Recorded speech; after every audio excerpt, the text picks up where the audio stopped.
الشيطان الرجيم بسم الله الرحمن الرحيم وأما من خاف مقام ربه ونهى النفس عن الهوى فإن الجنة هي المأوى صدق اللہ العظیم۔ دوستو، یہ دونوں آیت 40 اور 41 سورہ نازعات کی بدھ کے دن بھی پڑھی گئی تھی یا جمعرات کی۔ اس آیت میں اللہ رب العالمین یہ ارشاد فرما رہے ہیں کہ جو کوئی ڈرا ہو اپنے رب کے سامنے کھڑے ہونے سے اور روکا ہو اس نے جی کو خواہش سے، ہوا خواہش نفسانی، فَإِنَّ الْجَنَّةَ هِيَ الْمَأْوَى، سو بہشت ہی ہے اس کا ٹھکانہ۔ علامہ عثمانی رحمۃ اللہ علیہ نے جو کچھ لکھا تھا وہ بتا دیا تھا۔ قاضی ثناء اللہ صاحب پانی پتی ہمارے بزرگوں میں بڑے بزرگ ہیں، انہی کا اس دن واقعہ سنایا تھا، بات ختم ہو گئی۔ مرزا مظہر جان جانا شہید علیہ رحمہ کے شاگرد ہیں، بڑے عالم ہیں، اپنے استاد و پیر ہی کے نام پر تفسیر مظہری لکھی۔ اس میں یہاں انہوں نے بہت پیاری بات لکھی ہے جو میں آپ کے سامنے پیش کرنا چاہتا ہوں، اللہ ہمیں بھی عمل کی توفیق۔ آمین۔ قاضی صاحب رحمۃ اللہ تعالیٰ علیہ نے تفسیر مظہری میں لکھا ہے کہ یہ جو آیا کہ نہى النفس عن الہوى، روکا ہو اس نے جی کو خواہش سے، ہوا کا ترجمہ خواہش، تو کہتے ہیں مخالفت ہوا کے 3 درجے ہیں۔ ہوا کا ترجمہ یا کیجیے خواہش نفس۔ اول درجہ تو یہ ہے کہ آدمی ان عقائد باطلہ سے بچ جائے جو ظاہر نصوص اور اجماع سلف کے خلاف ہوں، یعنی قرآن و حدیث کے بالکل صریح خلاف ہو، ان سے بچ جائے، اور ایسے مسائل جس پر اجماع ہے امت کا، ایسے مسائل کی مخالفت نہ کرے۔ اس درجہ میں پہنچ کر وہ سنی مسلمان کہلانے کا مستحق ہو جاتا ہے، یعنی نہ اللہ رسول کی مخالفت کی اور نہ بزرگان دین علماء نے جو کرنے کا کام کہا ہے اس کو کیا، اور جن سے کہا بچنے کو اس سے بچا، تو وہ پکا سنی مسلمان۔ یہ تو پہلا درجہ ہے۔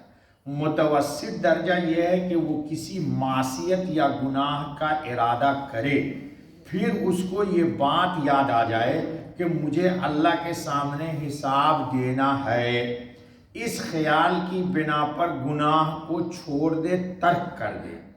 اسی متوسط درجے کا تکملہ یہ ہے، یعنی یہ ایمان اس سے اور مضبوط ہوتا ہے کہ آدمی شبہات سے بھی پرہیز کرے، اور جس مباح اور جائز میں مشغول ہونے سے کسی ناجائز کام میں مبتلا ہونے کا خطرہ ہو، اس جائز کام کو بھی ترک کر دے۔ کام تو جائز ہے لیکن خطرہ ہے کہ اس کے قریب جاؤں گا تو حرام میں پڑ جاؤں گا۔ جیسے حضور نے مثال دیا کہ ایک آدمی ہے جانور کو چگا رہا ہے، اور بیچ میں پگڈنڈی ہوتی ہے، پگڈنڈی کے اس طرف آپ کا کھیت ہے، اس سے اس طرف دوسرے کا کھیت ہے۔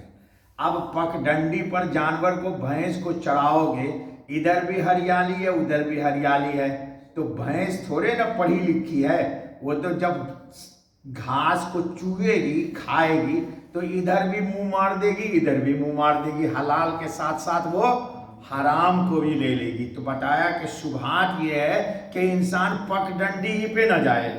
سنو اب، جیسا کہ حضرت نعمان بن بشیر رضی اللہ تعالیٰ عنہ کی روایت ہے کہ حضرت خاتم النبیین علیہ الصلاۃ والتسلیم نے ارشاد فرمایا کہ جس نے مشتبہات سے پرہیز کیا اس نے اپنی آبرو اور اپنے دین کو بچا لیا، اور جو شخص متشابہات میں مبتلا ہو گیا وہ بالآخر محرمات میں مبتلا ہو جائے گا۔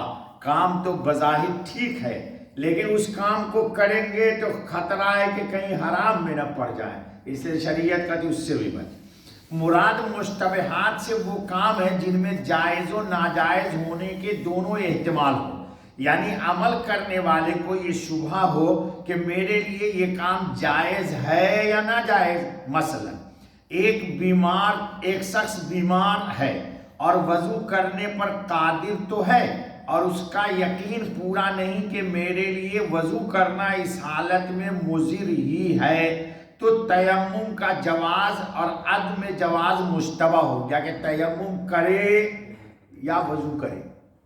یعنی بیمار ہے، خطرہ ہے، تو دل میں آیا کہ یار تیمم کرنا جائز ہوگا، جائز اور ناجائز میں شک ہے، اور وضو کرنا کنفرم ہے، تو کہتے ہیں وہ تیمم کو چھوڑ دے، وضو کرے، جو یقینی ہے اس کو اختیار کر لے.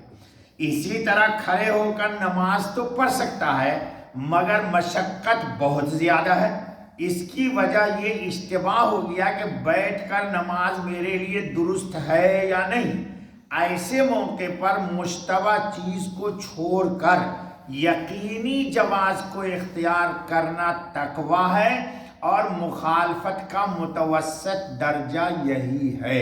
یہ مخالفت نفس ہے. جی تو چارہ یار بیٹھ کے پڑھ لیں گے تو نماز ہو جائے گی، لیکن اس میں تقویٰ نہیں ہے. تقویٰ یہ ہے کہ کھڑے ہو کے پڑھے، درست وہی ہے. چلو، مقاید نفس کی مخالفت ان چیزوں میں جو صریح طور سے گناہ اور سیئات ہیں، یہ تو اگر کوئی کوشش کرے تو با اختیار خود بھی اس میں کامیابی ہو جاتی ہے.